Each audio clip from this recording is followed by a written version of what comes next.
minutes and 55 seconds to go in this first half. Auburn is led by as many as 10. 3-second violation or a foul. Which was it? It's a foul on Bowie, his third, shoving off on the lane. 2 remaining to be played in this first half. Auburn up by Kenny Carter bringing it down. 20 seconds to go in the first half. Mumford getting it off. Poindexter up and good. Nice pass. 35-28. The Auburn lead is 7. 9 seconds to go. In a hurry. Macy from 20. Oh, he got it. 35-30. And that is the end of this first half. So Auburn has a 5-point lead. Over a minute left to play in that Tennessee-Mississippi game. Ole Miss is leading 6-score. Mississippi leading. That is not over. About a minute left, as we said. Here's Valavicius. Bubba Price ties it up at 61. Great shooting, as you said, Jeff. That can't be right. Not 26-10. They led 26-16. A 10-point lead. Little strategy being talked about. Auburn led 35. Surprised they're not using up a little more clock. Bubba Price driving, shooting, hitting. Price puts Auburn back in the lead. Back to Minifield. Ford back to Minifield around the Mason. 2 minutes to play. Macy from 20. Got it down to tie it at 63. The 7th time the game's been tied. Valavicius out to Lockhart. Back out to Bubba Price. Price driving down. Charge on Price. Typical guard handoff. Price came off a little bit out of control. Freddie Cowan stuck his leg out, got over there, didn't have excellent position. Could have gone either way. They called it an offensive foul. The next foul charged to Kentucky will be the 7th. Here is Scheidler working with Macy, Bowie, Horde, and Cowan. Score tied at 63, a minute 20 to play. And a steal and a foul on Bowie, and he's out of the game. Bowie is out of the game, that's fine. Foul, a 1-and-1 going into effect. Kenny Carter. You got to transfer from Anderson Junior College down in South Carolina. Got to hand it to this Auburn team. They've hit the shots when they needed them. Auburn is up 65-63. 1 minute and 18. But as evening drew on, it was apparent that Frederick was going to be a severe hurricane. These scenes were shot about 7:30 last night in the downtown business district. Winds were being measured with gusts up to 90 miles an hour, this early before the center of the hurricane moved within striking distance. The winds increased steadily throughout the early evening and began to take their toll on the storefronts and large trees which line the business streets. The air was filled with flying debris, roofing materials, and most anything that was not secured. And then between 10 o'clock and 3:30 a.m., the brunt of the hurricane moved over Mobile, packing 130-mile-an-hour winds. It's 3:30 in the morning in Mobile, Alabama, and this is what's left of the downtown district.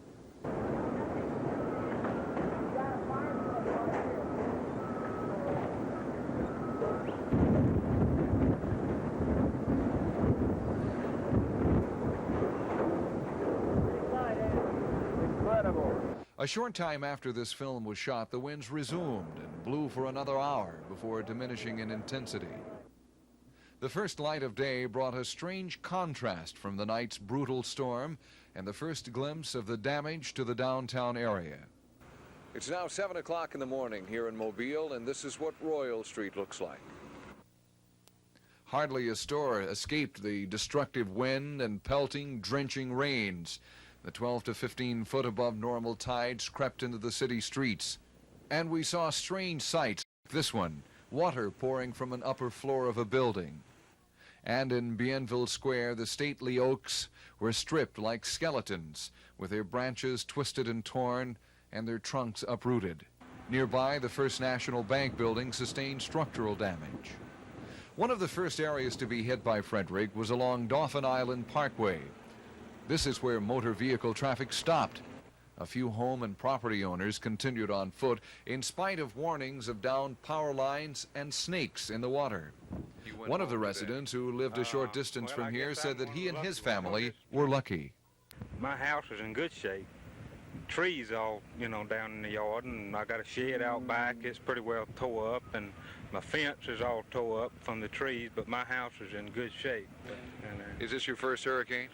No, sir. I've been through every one that's come anywhere near the bay down here. I grew up down here on the bay and been down here ever since. So I had enough sense to get out to where I knew I wouldn't get trapped. And you can get trapped down here real easy by the water and the bayfront and so forth. How would you compare Frederick to other hurricanes you've been through? This is the worst one I can remember, because I wasn't around during the old time, the 26 storm, any of them, but this is the worst I've ever experienced there.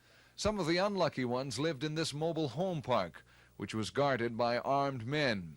One of them, identifying himself as the manager's son, said that no one was hurt in the park and that all of the residents had been evacuated. But as we toured the wrecked trailers, many of their owners were returning to find smashed and twisted metal remains of their homes. One of the police officers who patrolled this section of town said looting was widespread during the night. Mainly what we found down here, they're looting the gun shops, looting, getting watches and jewelry, food supplies.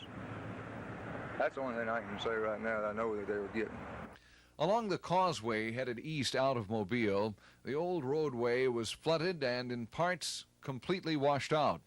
During the night, a truck had literally been blown off the I-10 bridge, falling into the shallow water below. The driver was rescued a short time later. Many businesses and homes along the low-lying area were flooded, as well as being battered by the wrath of Frederick. Operating from this command post, Governor Fob James has sent in armed National Guardsmen and state troopers to help stop looting and control the return of thousands of residents who now have to face the grim reality of one of nature's most destructive forces. This is Bob Howell, WSFA TV News, Mobile, Alabama.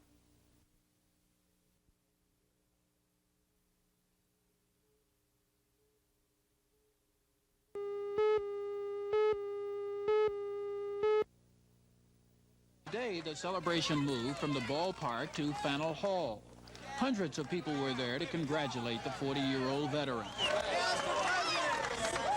Anybody that can play ball like he does at his age has to answer to nobody. The good Lord is on his side, and God bless him. When I was 6 years old, when I first saw him, I'd like to thank him for all the memories. On the platform, Yaz had a question for the mayor. I just want to know one thing, Mr. Mayor. Does Collier Stremski Day mean that I can run the city for a day?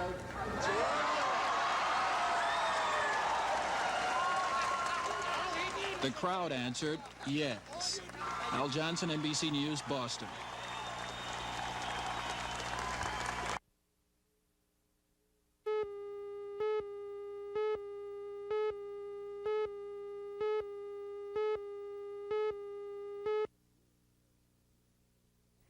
Officials of the Community Services Administration estimate close to 25,000 Alabamians are involved in Community Action Agency programs.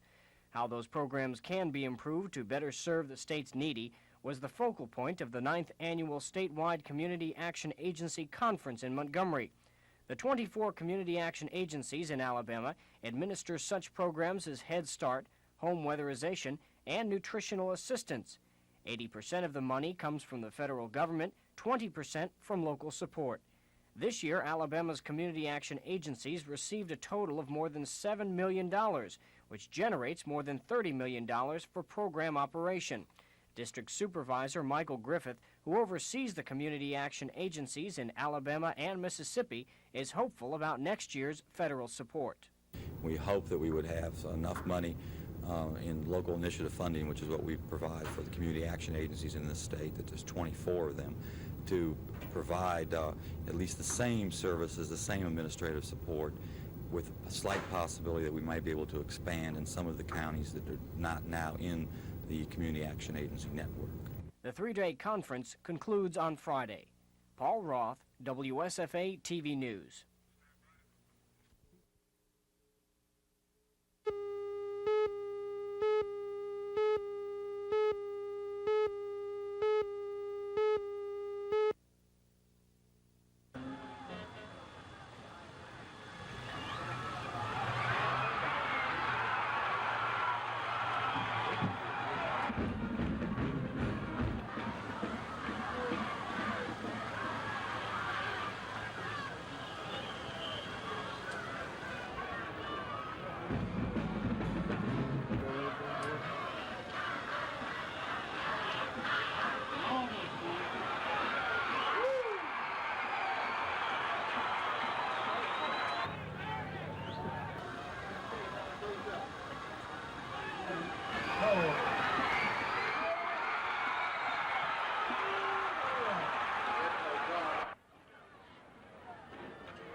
Well, I was walking home and a friend of mine asked me if I wanted to go smoke a joint, so I said, yeah, and we went over to his house and smoked a joint. How many joints I was smoking was about 100 a week.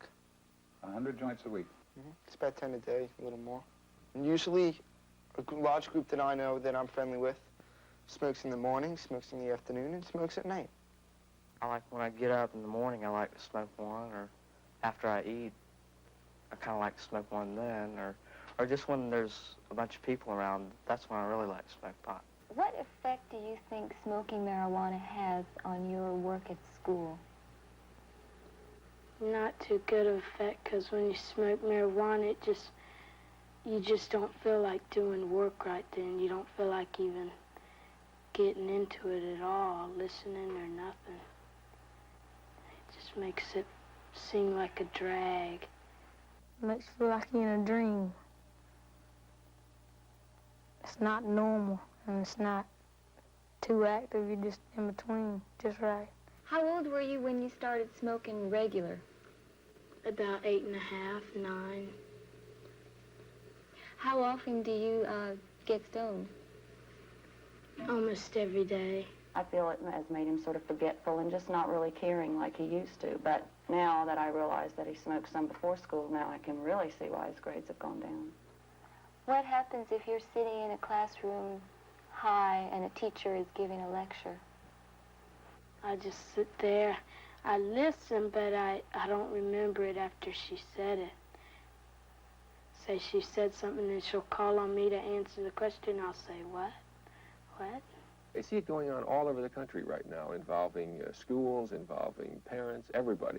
People don't want to see the problem. They don't understand it. You know, they try really hard to understand it, but they don't know what's going on, and it's hitting them really hard, you know. What is going on? Their kids are out getting high. In the latest Youth Gallup poll, students themselves said the biggest problem facing them was coping with marijuana and other drugs. Here in Montgomery, the County Council of PTAs is gearing up to fight the use of marijuana by its young people. The effects of marijuana, Ivy, are very harmful, and the new research that's coming out has not been available to the public, and we want to let the parents and the children know that it's very, very harmful. What is the research? Some of the research has shown, for example, that it causes permanent brain damage after several use of several years of heavy use, that it causes short-term memory loss, that the chemical which gives you the high is stored in the body in the fatty tissues such as the brain and the reproductive organs, much in the manner of DDT, which is a very dangerous chemical also. So this is building up and having a cumulative effect on the child's body, and we want to get this information across. Mrs. Shum said the PTA Council has a campaign underway against the use of marijuana. School officials are working closely with the council to educate teachers concerning new research on marijuana. A seminar for radio disc jockeys is going to be held so that those who are listened to, perhaps the most by young people, will be armed with the facts. In addition, Kiwanis Club sponsored key clubs, civic organizations, as well as every PTA in the county has been asked to provide programs for parents and students on the use of marijuana. The council with the school system recognizes that the drug habit may manifest itself in the classroom, but is a community problem. This is definitely not simply a school problem. It is a problem that we experience in the schools, but it is coming from the community. It's coming from the home. Broken families, family problems, community influences. Children can pick up drugs on the street corners. They can pick up drugs in amusement places, in shopping centers, anywhere. And we are dealing with children after they're coming to school with the drug problems. The family unit itself is breaking down. You have the mother, the father both working, the kids having to fend for themselves once they get out of school and until the parents arrive home. Then the parents are in no mood to be parents at that time. So you just have a group of people living under one roof that, even though they're blood related, they're not a family unit. And this kid then, to look for friendship, acceptance, guidance, he will turn to other people his own age to be accepted by them. As a result, encouraged to use some type of drug, he will readily turn to marijuana or some other type to be accepted by his own peer group. Well, grades drop. I think that's the most noticeable change. Their attitude toward us when we call them in for maybe a minor disciplinary action, their attitude is one of belligerence. I don't have to listen to this. It's not important. I don't need school. I don't need you, what you can do for me. More and more being picked up for the illegal use of the marijuana or illegal sale of it. Well, do you think that it gets kids in trouble? Yes, I firmly believe it does, and I personally witnessed over a period of years a number of kids that totally destroyed their lives because they used this marijuana thinking it was not harmful or thinking they could beat it. And they, like I said, they did. They totally destroyed their lives.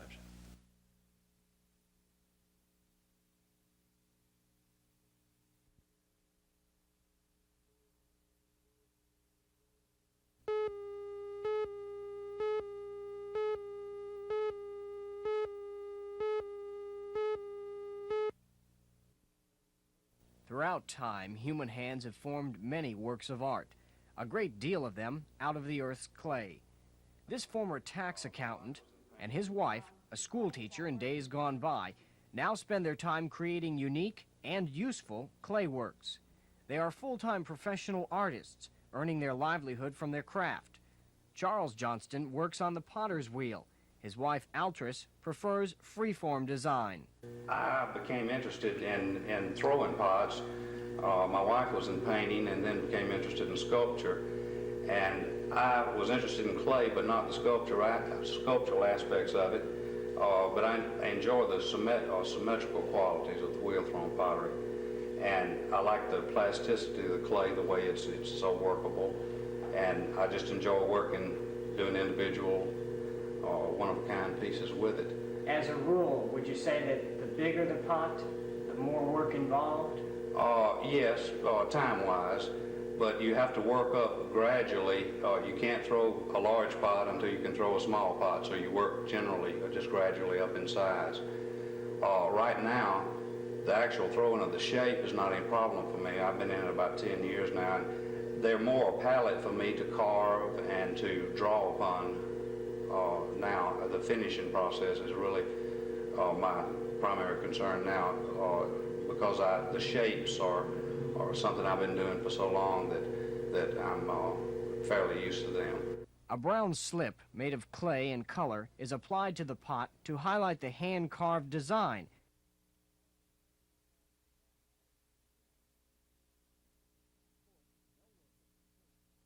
And of course, no work is complete without the artist's signature. I like to work freely, and I'm quite spontaneous with my work, so therefore the free form lets me just sort of be a little more loose with my work, and that's just the way it suits me best. The clay, as I work with it, sometimes suggests things, and I just take it from there. But basically, I really just like to work with it wet mostly, because it is very yielding and cooperative to the touch, and I just work better that way. Altris uses the slab method to create vases with interesting faces. She rolls the clay around a mold, then handcrafts the profiles, placing them where she feels they belong. The Johnstons kill fire their finished works at temperatures reaching 2,300 degrees. Some of their art is glazed, other pieces are fired as is. The couple has been working together at their own business for 10 years, and they're quick to point out being an artist is not an easy way to make a living. The Johnstons have taken their profession into local schools in South Alabama. Through a National Endowment for the Arts grant, the couple has served as artists in residence in Dothan, Brundage, and Troy schools. They've won awards for their work and traveled to major out-of-state art shows as well as to Alabama exhibits. Although each of the patterns for the handcrafted pieces have been developed over a number of years, each is unique, depending upon the artist's mood and feeling. Paul Roth reporting for Alabama Illustrated. The North American Air Defense Command, which watches for a Soviet nuclear attack, was alerted about a possible missile launching in mid-morning. It was a false alarm. Military officers soon diagnosed the problem as a malfunction in the NORAD computer system. But before the error was detected, word had been flashed to the Pentagon's command center and to U.S. air bases around the world. Sources say that at Andrews Air Force Base near Washington, preparations were begun to get the President's Airborne Command Center, a 747 jet, ready for takeoff. At some other bases, fighter interceptor jets actually were scrambled. But the false alarm was over before any SAC bombers were dispatched, and the President was not alerted. Pentagon officials refused to say much about the computer problem for fear the Russians would find out about weaknesses in the NORAD warning system.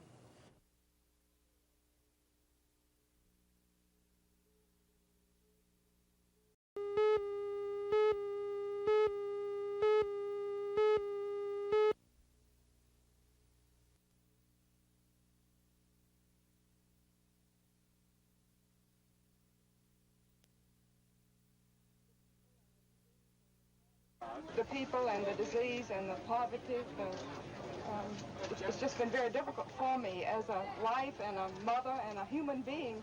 It's devastating.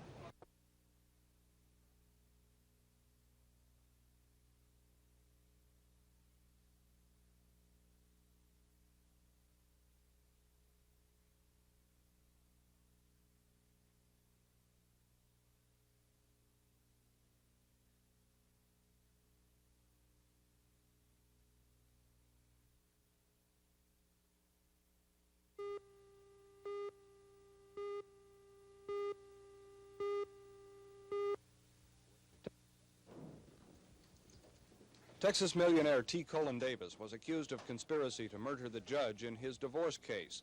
The prosecution claimed that Davis hired this man, David McCrory, to find a killer. The FBI says McCrory instead went to them. The FBI later took this videotape of a meeting between Davis and McCrory, allegedly arranging for the murder. I got Judge Edson dead for you. I'll get the rest of them dead for you. You want a bunch of people dead, right?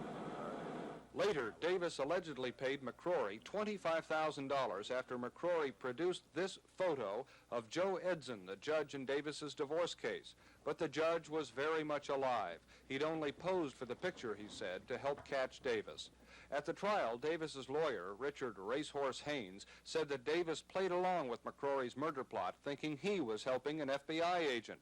But Davis could not identify the agent and later claimed it was all a frame-up by his embittered ex-wife. But after deliberating 13 hours, the jury believed Cullen Davis and found him innocent. Davis was pleased. Well, I'm just a little bit numb over this whole procedure, but I'm so grateful that it's over and that I was found innocent, and I'm sure glad that it's over. 2 years ago, Cullen Davis was found innocent of killing his 12-year-old stepdaughter. With today's verdict, the Texas millionaire's problems with the law appear to be over.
Have the clergymen been invited yet who may be coming at Christmas Eve? Some have been contacted, and as soon as they arrive, we'll announce it. Are they in America? Are they coming from America? It's from America and elsewhere.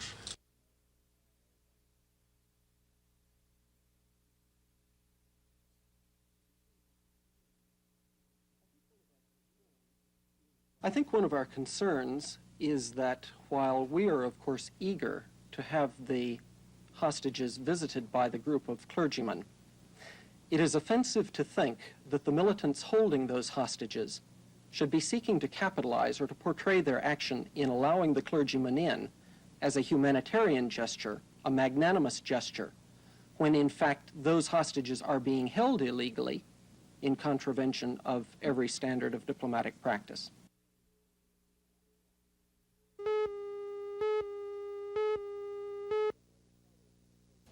Privately, Carter administration officials are not optimistic that the UN Security Council will produce any meaningful economic sanctions against Iran. Even if sanctions are approved, it's feared they will be so weak as to be ineffective. The president's call for sanctions appears to have been directed in large part at domestic public opinion, with the knowledge that American patience is not inexhaustible, and there is likely to be increasing public pressure for stronger measures. Military action is still not a very attractive option. At the moment, there are 21 U.S. surface ships, including the carrier Midway, operating in the Arabian Sea south of Iran. The nuclear-powered carrier Nimitz, the largest warship afloat, is now on its way to join the fleet there. But it's too big to pass through the Suez Canal and will have to go around Africa, so it won't be on station until late January. Even with all this firepower in the area, administration sources say overt military action is unlikely unless the hostages are harmed. The White House says the president still has a number of options, but as Mr. Carter considers them at his Camp David retreat, these options appear to be increasingly grim.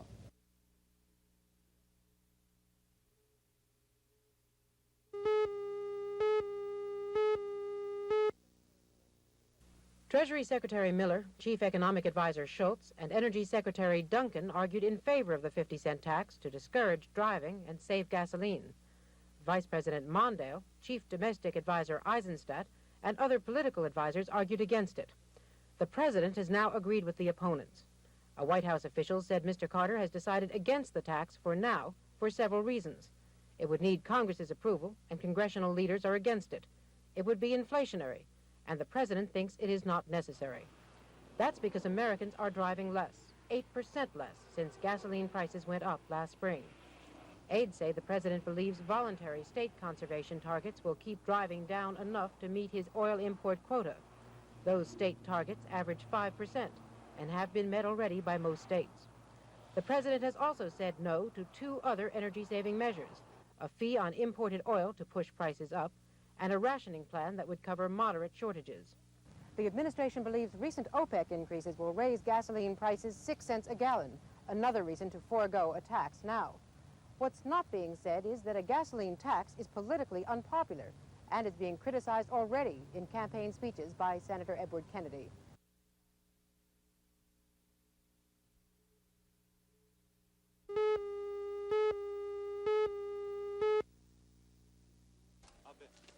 It was broad daylight when 3 black men attacked Mugabe's house.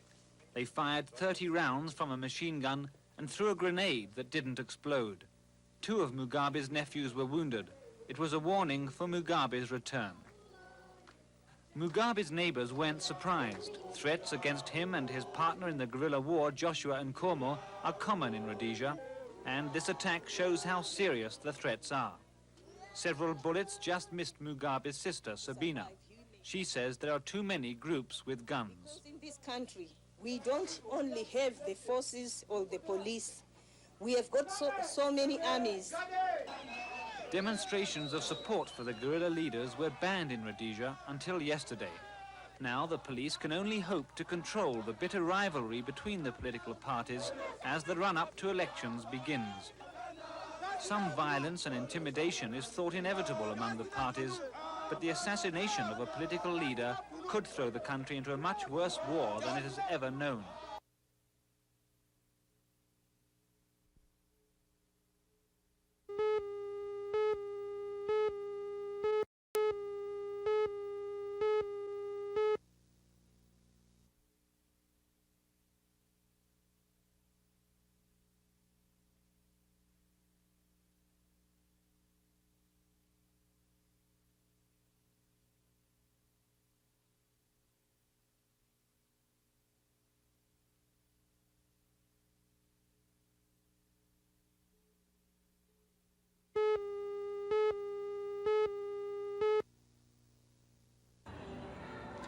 Merchants say it's been a slightly better than average holiday buying season in New York City.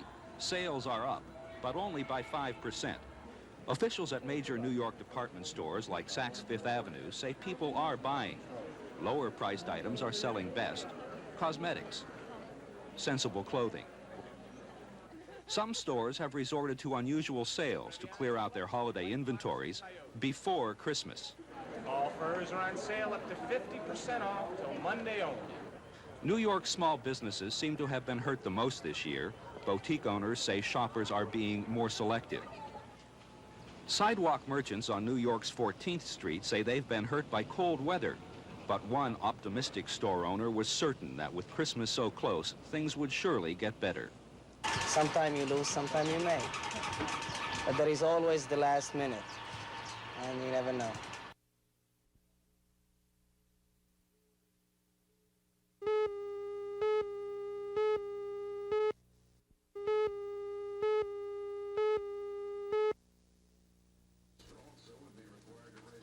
Raymond Sansbury drives a garbage truck. 2 days after Christmas, he may have to pay a fine or go to jail. He was caught taking shoes and clothes from a county landfill site. He wanted them as Christmas presents for his family. Sansbury has 7 children and makes $112 a week. He couldn't afford to buy them presents otherwise. This is where Sansbury spotted the shoes and clothes thrown away by a local department store. He took the articles, was spotted by the dump operator, then arrested for trespassing. I was on trying to bring some things home to help out. Most that's was the whole idea, and that's why I got the things from down there. And I did. I asked the man for them. He could have told me when I pick up them things. He could have told me to put them back down there, and I would have, walk away.